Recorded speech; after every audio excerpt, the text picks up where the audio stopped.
Bonjour, je vais vous parler aujourd'hui du coronavirus SARS-CoV-2 qui provoque la maladie Covid-19. Et je vous ai dit dans une précédente vidéo que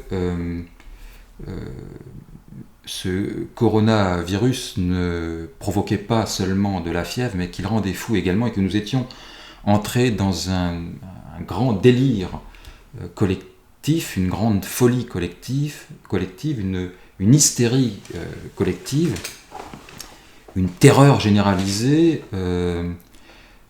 largement voulue et entretenue par le gouvernement et les médias. Dernièrement, le 23 avril 2020, donc, le Jérôme Salomon, directeur général de la santé, qui, tous les jours à la télévision, vient faire le décompte du nombre de morts du coronavirus, a fait les déclarations suivantes devant les députés. Il a dit que le coronavirus était comparable en gravité à la peste noire et la grippe espagnole. Lorsqu'on entend cela, les bras nous en tombent. C'est une comparaison tout à fait grossière et tout à fait mensongère. Nous allons voir justement quels sont les chiffres. Alors bon, les chiffres évidemment ne sont pas très très grande exactitude toujours, mais on peut quand même se faire une idée à partir d'eux. Donc faisons la comparaison. Comparons dans un premier temps le coronavirus à la grippe espagnole. Le coronavirus, jusqu'à présent, en France, a fait plus de 23 000 victimes. Évidemment, ce chiffre grandit tous les jours. Pour le moment, on en est à plus de 23 000 morts. La grippe espagnole, en 1918-1919, en France, a fait 240 000 morts. Donc déjà, vous voyez, le coronavirus, plus de 23 000 morts, la grippe espagnole, environ 240 000. Mais il faut tenir compte aussi du fait suivant, c'est que en 1918-1919, il y avait en France 38,7 millions de personnes. Aujourd'hui, nous sommes 67 millions en France. Donc ce n'est pas du tout la même. Les proportions ne sont pas les mêmes. Si on veut que proportionnellement, le nombre de morts par rapport au nombre d'habitants soit le même, il faut réviser un peu les chiffres. Donc, pour que le coronavirus puisse être comparé effectivement à la grippe espagnole, il faudrait qu'il fasse en France plus de 415 000 victimes. Voilà. Là, à ce moment-là, il pourrait effectivement, le coronavirus, être comparé à la grippe espagnole. Pour le moment, le coronavirus a fait, comme je l'ai dit, plus de 23 000 morts. Il est loin des 415 000 personnes qu'il faudrait voir mourir pour que dans les mêmes proportions, le coronavirus puisse être comparé, encore une fois, à la grippe espagnole. Maintenant, dans le monde, le coronavirus a tué jusqu'à présent environ 211 000 personnes. À l'époque de la grippe espagnole, dans le monde, il y a eu 40 à 50 millions de morts. Selon des évaluations récentes, il y en aurait eu en fait entre 50 et 100 millions. Mais bon, conservons une fourchette Prenons le chiffre de 50 millions. Restons bas. Enfin bas. Oui, restons bas. La grippe espagnole a tué donc 50 millions de personnes dans le monde entre 1918 et 1919. Le coronavirus en a tué dans le monde, a tué 211 000 personnes. 211 000 personnes du côté coronavirus, 50 millions de personnes tuées côté grippe espagnole. Mais là, c'est pareil. Nous sommes actuellement 7,7 milliards de personnes environ dans le monde. À l'époque de la grippe espagnole, il y avait 1,8 milliard de personnes. Considérablement moins donc, qu'aujourd'hui. Encore une fois, si on souhaite voir les choses dans les mêmes proportions, si on veut que la proportion du nombre de victimes par rapport à la population totale soit équivalent, soit le même, il faudrait que le coronavirus tue dans le monde entre 213 et 214 millions de personnes. À ce moment-là, les proportions seraient entre le coronavirus et la grippe espagnole seraient conservées et le coronavirus pourrait faire jeu égal avec la grippe espagnole. Donc actuellement, je répète, le coronavirus a tué dans le monde, sur 7,7 milliards de personnes, il a fait 211 000 victimes. Si on voulait que le coronavirus tue dans les mêmes proportions que la grippe espagnole, il faudrait qu'il tue entre 213 millions et 214 millions de personnes. Donc pour le moment, il est à 211 000 victimes. Il est très très très loin des 213 millions ou 214 millions de personnes contaminées et tuées par ce coronavirus. Donc vous voyez que ça n'a, mais alors strictement rien à voir. On est très très loin de la grippe espagnole, du taux de létalité de la grippe espagnole, de la capacité de tuer, du pouvoir de tuer de la grippe espagnole. Le coronavirus en est très éloigné. Donc à moins que le coronavirus se mette à muter considérablement et d'un seul coup devienne extrêmement dangereux et qu'il devienne aussi dangereux donc, que la grippe espagnole, dans ce cas-là, nous réviserons les chiffres, mais à ce moment-là, nous parlerons, je dirais, d'un autre virus, un virus qui aura muté, ce ne sera plus tout à fait le même. Là, tel qu'il est, ce virus, il faut le prendre tel qu'il est, il n'a strictement rien à voir, donc encore une fois, avec la grippe espagnole. Maintenant, voyons la peste noire, puisque M. Jérôme Salomon a commencé à comparer le coronavirus, il a commencé par le comparer à la peste noire. Donc, la peste noire. En France, je rappelle, le coronavirus a tué jusqu'à présent plus de 23 000 personnes. La peste noire, au XIVe siècle, donc, a tué 7 millions de personnes en France. Il a fait passer la population française de 17 millions à 10 millions. Soit une perte, en gros, de 41% de la population. Donc,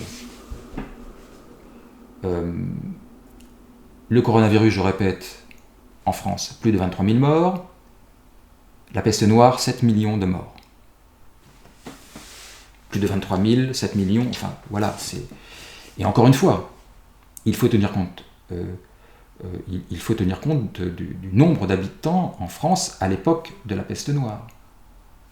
Vous l'avez compris, il y avait, à cette époque-là, au XIVe siècle, 17 millions de Français. Nous sommes aujourd'hui 67 millions en France.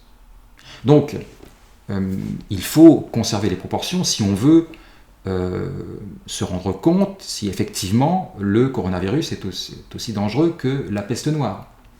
Nous voyons qu'avec les chiffres que nous avons, 17 millions de personnes au XIVe siècle et 67 millions aujourd'hui, nous voyons déjà que, même avec un nombre d'habitants en France au XIVe siècle très inférieur à celui d'aujourd'hui, la peste noire bat à plate couture le coronavirus.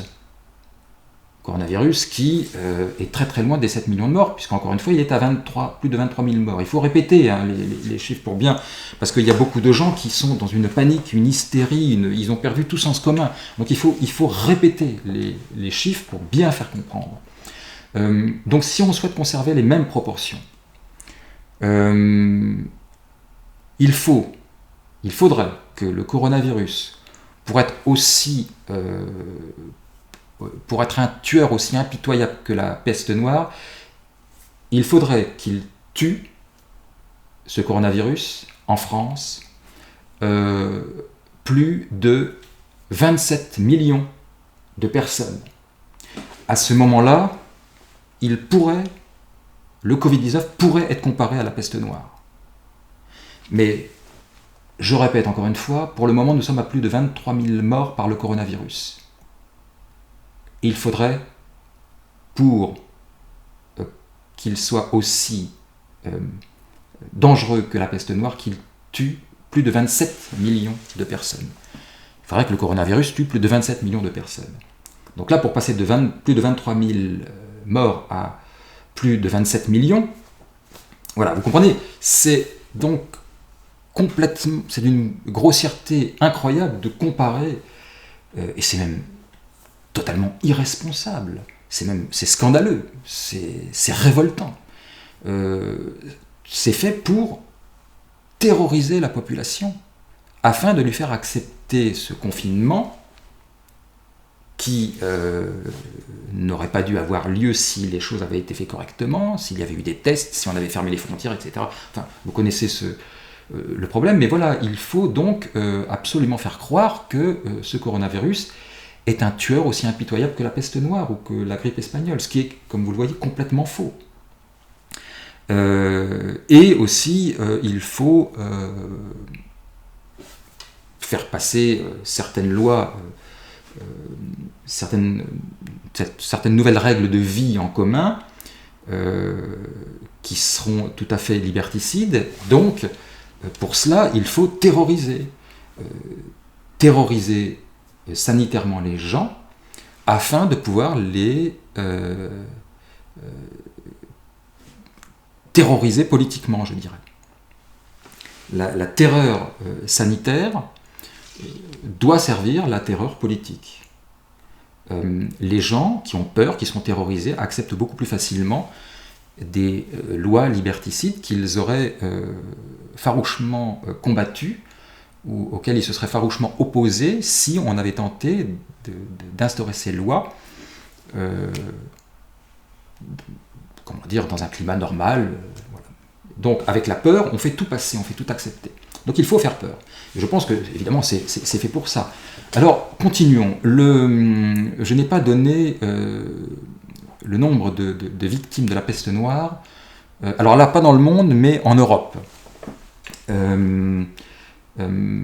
En son temps, donc au XIVe siècle, la peste noire a décimé entre 30 et 50% de la population européenne. La peste noire a donc tué 25 millions de personnes en Europe.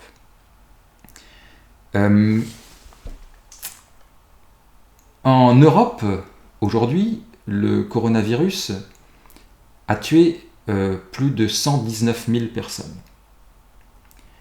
Donc, on est là, évidemment, aussi dans les chiffres sont totalement... ne peuvent pas du tout être mis en parallèle. Le coronavirus, je répète, en Europe, a tué jusqu'à présent plus de 119 000 personnes sur une population européenne totale d'environ 446 millions de personnes. Aujourd'hui, donc. La peste noire, au XIVe siècle, a fait en Europe 25 millions de victimes,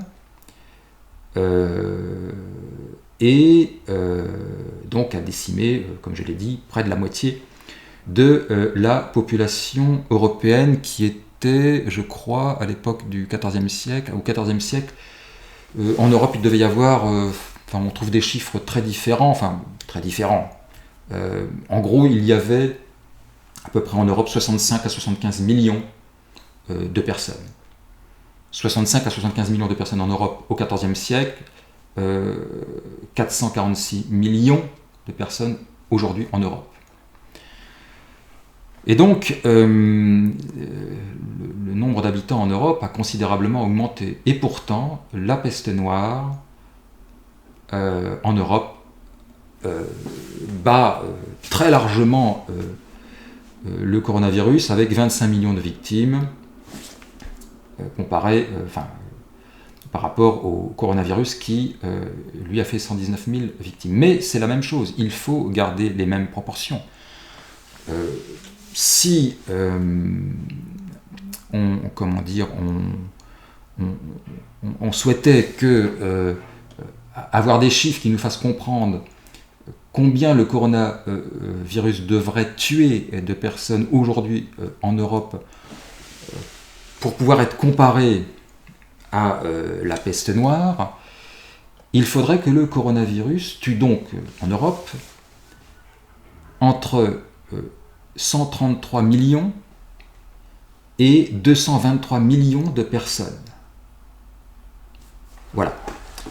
Donc, là, pour le moment, le coronavirus en est à 211 000 morts. Il va falloir qu'il accélère un grand coup. Et j'espère qu'il a une voiture de sport pour ça, parce qu'il doit normalement atteindre, il devrait normalement atteindre entre 133 millions et 223 millions il devrait y avoir entre 133 millions et 223 millions de personnes tuées par ce coronavirus, pour que ce qu'a dit M. Jérôme Salomon devant les députés soit exact. Donc, voilà. Avec ces chiffres-là, vous comprenez que on vous a menti. Évidemment. Mais vous êtes nombreux à savoir que ce n'est pas la première fois que l'on vous ment au sujet de la crise du coronavirus. J'ai cherché dernièrement, je me suis posé la question pendant plusieurs jours, j'ai cherché un point positif, c'est-à-dire qu'est-ce que le gouvernement a fait de positif dans cette crise, dans la gestion de cette crise. Et je n'ai pas trouvé de point positif. Je n'en ai pas trouvé. J'ai cherché, alors peut-être que certaines choses m'ont échappé, mais je n'ai pas trouvé. Tout a été géré n'importe comment. Tout est scandaleux, tout est faux, tout est mal pensé, mal entrepris. Alors, j'ai entendu quelqu'un dire que ce qu'on pouvait mettre au crédit du gouvernement et d'Emmanuel Macron, c'est que les entreprises n'auront pas de charges à payer pendant le temps de l'arrêt de leur activité. Et cette personne a dit, voilà, il faut au moins lui reconnaître ça. Enfin, c'est absurde de dire ça. C'est pas du tout un point positif. C'est comme si vous disiez, voilà, que une personne brûle une autre personne avec un objet, elle brûle cette autre personne. Et ensuite, elle lui donne un baume pour soigner les brûlures. Et imaginez quelqu'un qui dirait, bah voyez, il a quand même fait quelque chose de bien. Il lui a donné un baume contre les brûlures, une pommade contre les brûlures. Oui, mais enfin, non, c'est lui qui a brûlé la personne, ensuite il lui donne un baume, enfin c'est pas un point positif. Le point positif aurait été qu'il ne brûle pas la personne. Vous voyez, c'est le pompier pyromane, quoi. On félicite le pompier pyromane. Voilà. Donc, on est effectivement atterré de voir comment les choses se déroulent. Évidemment, tout le monde le sait, je l'ai dit dans la précédente vidéo, pas de masque, pas de test. On nous dit un coup que les masques ne servent à rien, après on nous dit que ça sert à quelque chose, les tests c'est pareil, enfin ça va dans tous les sens, on ne s'y retrouve plus. Ma position, je l'ai déjà exprimée, je suis évidemment totalement opposé au confinement strict, confinement aveugle que nous subissons. qui est exercée, je trouve, d'une manière assez tyrannique, car évidemment, on apprend que certaines personnes des forces de l'ordre abusent quand même très largement de leur pouvoir. On est traité comme des criminels. Si on va se promener, les drones vont vous pourchasser dans les bois, dans les forêts, même si vous êtes seul. Enfin, c'est absurde. Mais c'est plus qu'absurde, c'est grave. C'est-à-dire que ce sont des méthodes totalitaires, ce sont des méthodes tyranniques. En quoi une personne qui se promènerait seule dans un bois, en quoi elle est dangereuse, en quoi son attitude est répréhensible, pourquoi faut-il la verbaliser et si elle recommence la mettre en prison? Car apparemment il y a des gens qui sont déjà allés en prison à cause de ça. Alors que dans le même temps, on a libéré plus de 10 000 prisonniers et un nombre assez important, je crois plus de 130, 140 djihadistes, enfin de personnes radicalisées. Donc eux, on les fait sortir de prison, et ceux qui se promènent sans attestation et qui le font plusieurs fois peuvent être mis en prison. Et apparemment, certaines personnes sont mises en prison. Enfin, tout ça est absolument absurde. Et évidemment révoltant. Il aurait fallu, encore une fois, fermer les frontières dans un premier temps, mais comme je l'avais dit, Emmanuel Macron avait déclaré qu'il ne voulait pas d'un repli nationaliste, donc on en a payé les conséquences. Donc voilà, pas de fermeture des frontières, un confinement strict, alors qu'il aurait fallu tester en masse les gens et isoler les personnes contaminées, traiter avec le protocole du professeur Didier Raoult, très décrié, mais enfin ça, il faut vraiment pas en tenir compte. Ça, c'est ceux qui interviennent dans les médias et qui disent ça. Enfin voilà, il faut écouter les gens de bon sens dans cette affaire, et les gens compétents. Et Didier Raoult, évidemment, est celui qui a le plus de bon sens. Donc l'hydroxychloroquine associée à l'azithromycine, c'est-à-dire cet antibiotique que le professeur Didier Raoult a utilisé pour soigner les personnes atteintes du Covid-19, voilà, ça, il aura fallu le mettre en place directement. Les essais qui ont été faits pour déterminer si le traitement du professeur Raoult était ou non dangereux, à un moment où il faut traiter dans l'urgence, on fait des tests, on fait des essais, et beaucoup de gens trouvent ça normal, ce qui est absolument aberrant. C'est d'un non-sens total. Alors imaginez qu'il y a un incendie, on va faire des essais pour savoir si cet incendie doit plutôt être éteint avec tel ou tel produit. Vous voyez, donc il faut d'abord faire des essais ailleurs avant d'intervenir sur la maison qui est en train de brûler, pour savoir si on peut utiliser tel ou tel produit, est-ce qu'il n'y a pas tel produit qui va plutôt développer l'incendie, voilà. Alors que, imaginez, avec des produits qu'on connaît, comme l'hydroxychloroquine, la chloroquine, donc, c'est un médicament, une molécule qui, comme le dit le professeur Raoult, a été utilisée, absorbée par plus d'1 milliard de personnes depuis des décennies. Moi-même, j'ai pris de la chloroquine, comme je l'avais dit dans la précédente vidéo, pendant 6 ans tous les jours, en Afrique, pour me préserver du paludisme. Voilà, donc c'est une molécule qu'on connaît très bien. Et là, c'est ça, c'est une maison brûle.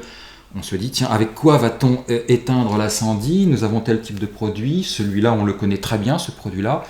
On l'a déjà utilisé de nombreuses fois, mais on va quand même faire des essais pour savoir si, effectivement, on peut l'utiliser pour éteindre l'incendie, parce qu'il y a d'autres substances, d'autres produits qui permettraient peut-être de mieux éteindre l'incendie sans prendre le risque, avec le produit qu'on connaît très bien, qu'il y ait malgré tout des complications, que cela développe l'incendie. Donc on va faire des essais, hein, on va faire des essais, et on vous dira ensuite quel est le produit qu'il faut utiliser. Et pendant ce temps-là, la maison brûle, se consume, et l'incendie se termine, la maison est totalement consumée. On va vous dire, ben voilà, finalement, c'est ça qu'il faut prendre. C'est totalement aberrant, totalement aberrant.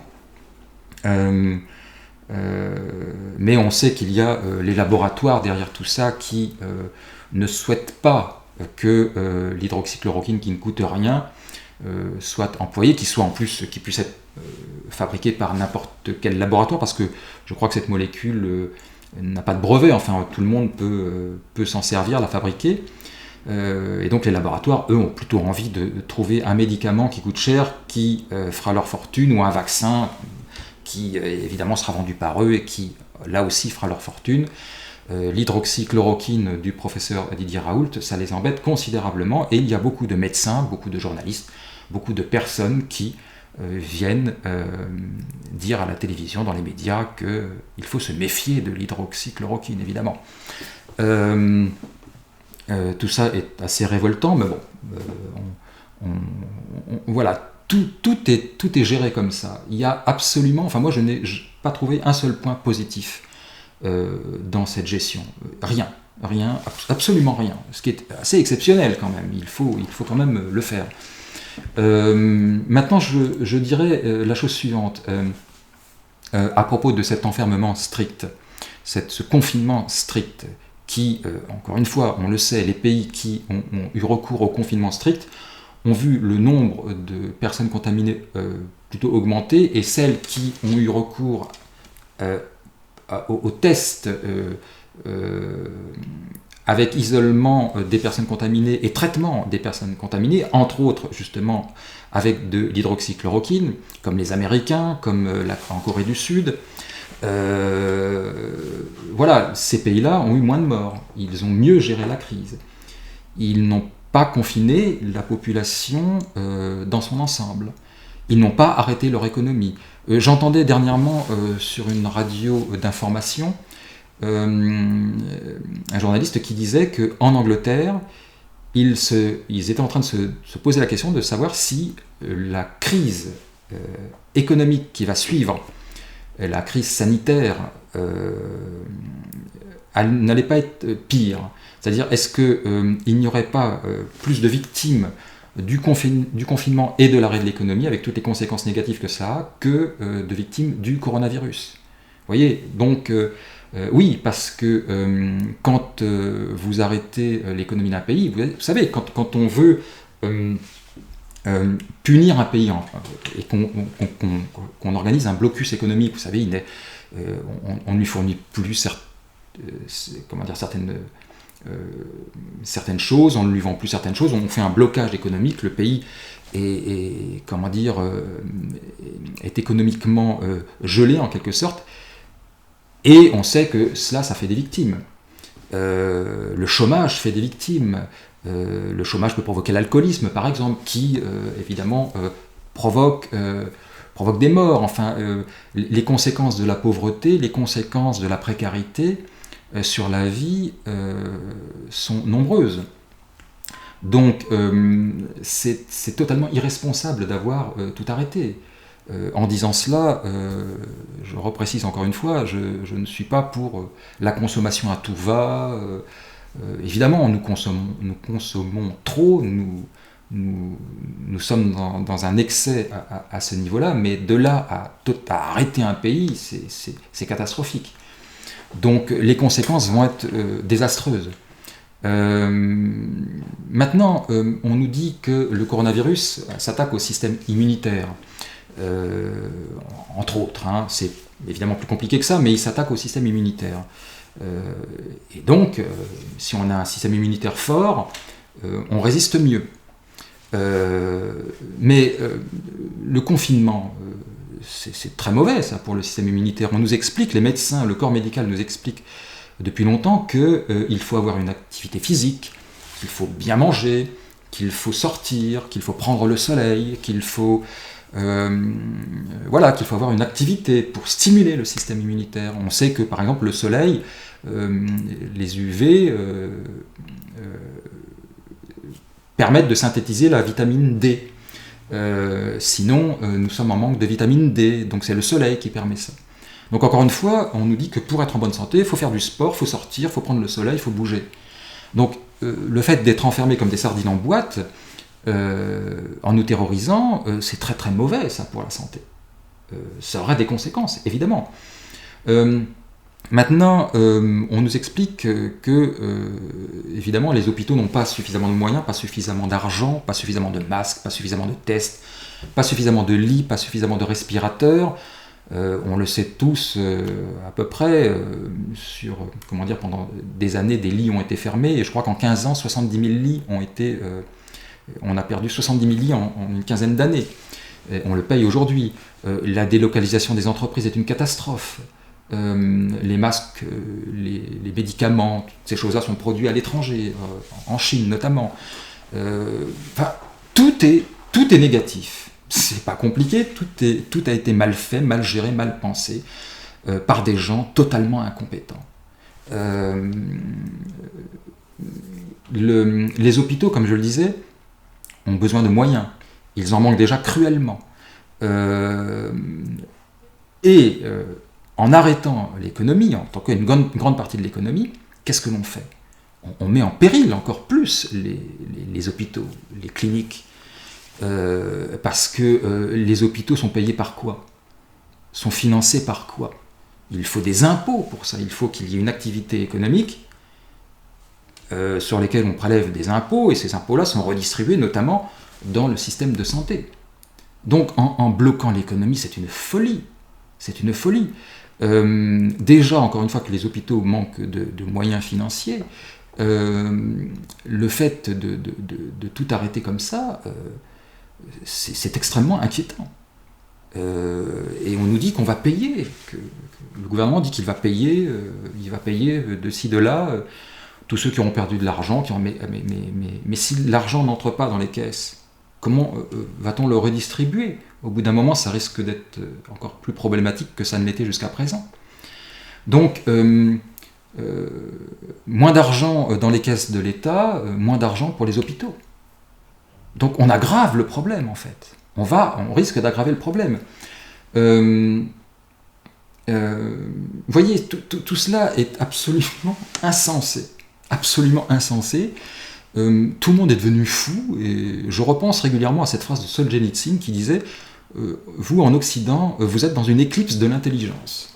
Écoutez, on a l'impression qu'il aurait pu ajouter le mot total, c'est-à-dire éclipse totale, car il y a des éclipses partielles, mais là, dans le cas du coronavirus, on a l'impression que l'éclipse est quasiment totale. C'est assez exceptionnel.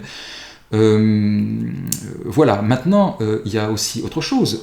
Par exemple, les kinésithérapeutes, les ostéopathes, les chiropracteurs n'exercent plus. C'est gravissime pour certaines personnes. Des gens qui sont bloqués du dos, qui ont parfois un début de sciatique, parce que, par exemple, leur bassin est déplacé, ne peuvent plus aller se faire manipuler par des chiropracteurs ou des ostéopathes. Et je connais des gens qui ont fait ça et qui le font, font appel à ce genre de spécialistes, et qui sont remis sur pied par ces gens-là. Donc là, on laisse des gens avec des problèmes de santé sans pouvoir être soignés. C'est extrêmement grave.